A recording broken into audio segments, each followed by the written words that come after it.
টাকা বা 3700 টাকার ভিতরে পেয়ে যাবেন। তবে যে ডেলিভারি চার্জ আছে এতে করে কিন্তু একই পড়ে যায়। তো চিন্তা করলাম মার্কেটে গিয়ে সরাসরি দেখে যদি নিজে কিনতে পারি সেক্ষেত্রে আরও ভালো।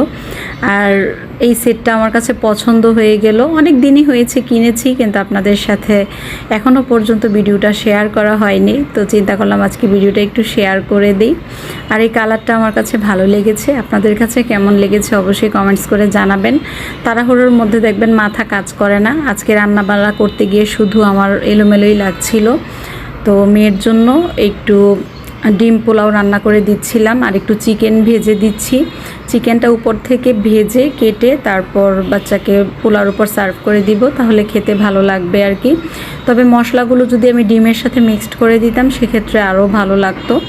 নামানোর আগে সামান্য পরিমাণ একটু চিনি, একটু গুঁড়ো দুধ, একটু ঘি দিয়ে নামিয়েছি। সামান্য পরিমাণ একটু সস, কাঁচামরিচ, ধনিয়া পাতা দিয়েছি সুন্দর একটা ফ্লেভারের জন্য।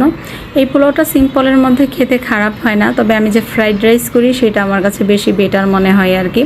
এটা আমার কাছে মোটামুটি লেগেছে। আজকে রান্না আমার কাছে মনে হয়েছে যে আমার মন মতো হয়নি। তারপরও তাড়াহুড়োর মধ্যে বাচ্চাকে যে টিফিনটা দিয়ে দিতে পেরেছি এটাই যেন আলাদা করে একটা মনের মধ্যে শান্তি কাজ করছিল। টিফিন দেওয়ার পাশাপাশি মেয়েকে অল্প করে খাইয়েও দিয়েছি, এতে করে মনে আরও শান্তি কাজ করছিল আর কি। আর মেয়েরা এই সব ধরনের টিফিনগুলোই বেশি পছন্দ করে। টিফিন আপনি দেখবেন যে সব সময় একটু স্পেশাল দিতে হয়।